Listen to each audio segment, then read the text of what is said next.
Hello! Good day, tourists! My name is Patricia, but you can call me Miss Pat, and I am your tour guide for today. And now, we're going to explore and see the beauty of the Bataan. On behalf of PAC Tours, I'd like to welcome you all to the BATAAN, or also known as BATAAN, which has a slogan, "It's more fun and Central Luzon." But before anything else, let's start our tour with prayer. Okay, now I would like to introduce to you our coach captain, Coach Rico. Say hello to Coach Rico. Say hello. Okay, Coach Rico, he is an experienced driver for 5 years, and he will make sure that we have a safe and happy trip. So, are we all excited, guys? Okay, yes, we are all excited. And now, let's have a hand count first. Starting with you, okay? 1, 2, 3, 4, 5. Okay, we're all 30. Thank you for your cooperation. I just want to say some few friendly reminders before I tell the history of the Bataan. First, always put your trash in the proper disposal, and second, don't leave your things unattended, and always fasten your seatbelt. So I have here whistle and flag. When you see me waving this flag, it means that you only have 10 minutes to roam around and spend your time taking pictures, talk to the locals, and buy the souvenirs. But if I whistle once, it means that you only have 5 minutes to roam around the destination. And if I whistle twice,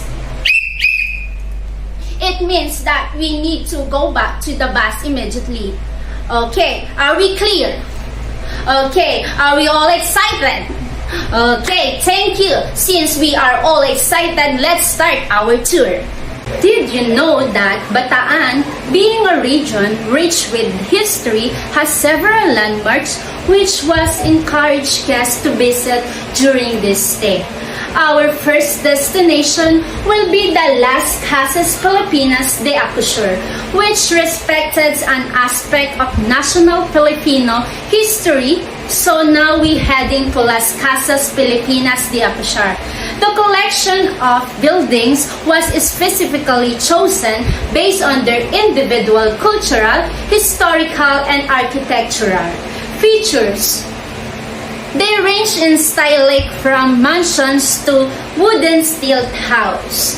The house held classes for the University of the Philippines until 1926, where Enriquez served as a professor and later its first director of the School of Fine Arts, also known as the Don Lorenzo del Rosario House.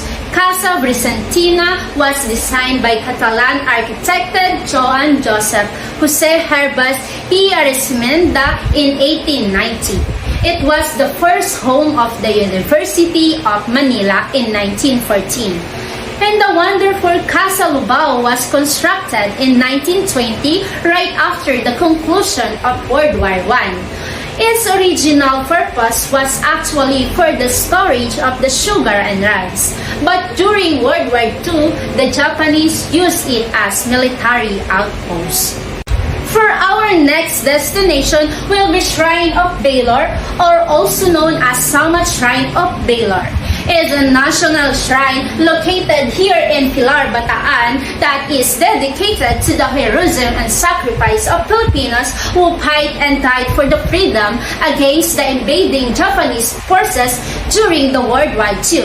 It is a memorial to all the soldiers who died bravely during the battle against the Japanese forces and those who died during the Bataan Death March in World War II. Okay, tourists, the time is up. let's go back to the bus for our next destination. Our next destination is Corregidor Island.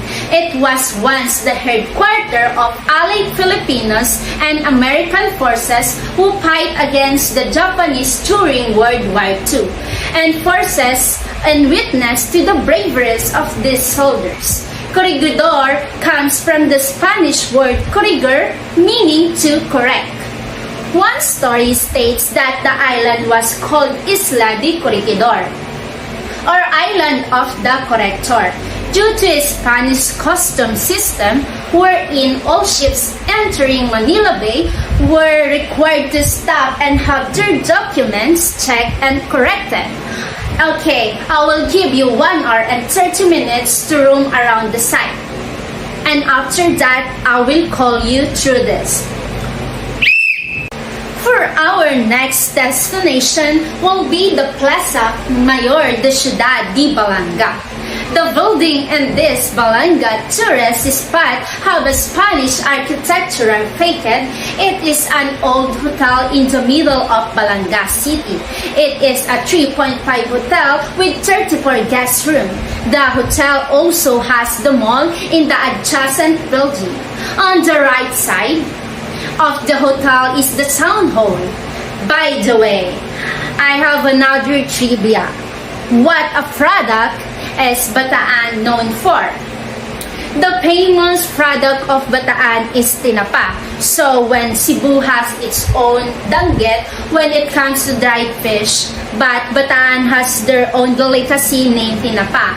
This is a very common and homecoming treat, or locally known as pasalubong sender once we go home. For our next destination is we're going to Tarak Range. This marvelous tourist spots offers a majestic view of the mountains and lets you connect with nature. I have trivia in this tourist spot. The name Mariveles has romantic background, which was recounted by Long Henson, father of the Philippines hiking itinerary. He narrates that once they lived in Mexico, Maria Velez and her lover, they both came to Philippines as a nun and priest.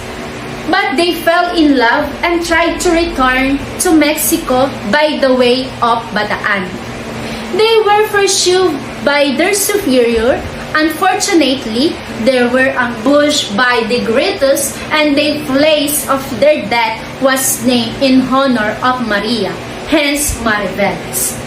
For our last destination, it will be the Battalion Worldwide Museum. This Bataan tourist attraction houses war memorabilia and dioramas, particularly those from the World War II and one of the most devastating military defeats in American history. The force on Bataan, numbering some 76,000, and American troops in the largest army under American command ever to surrender. Now, tourists, we're going to Pasalubong Center so you can buy your pasalubong products made by Bataan, and of course the keychain. So I will be giving you 1 hour to roam around, and make sure that don't leave your things unattended. Okay? Oh, are we clear? Okay.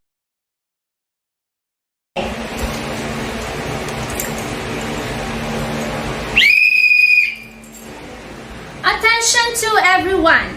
Your time is up. We're going to pulling out the hotel in just few minutes. I ask that you remain in your seats until we have to complete. Kuya Rico will be meeting us the bus to help with your bags. Please double check to make sure your bag has been taken off the bus. Thank you, everyone. On behalf of PAC Tours, wish you have a pleasant and memorable vacation here in Bataan. Have a safe trip, and we're looking forward to be service to you again. Thank you very much.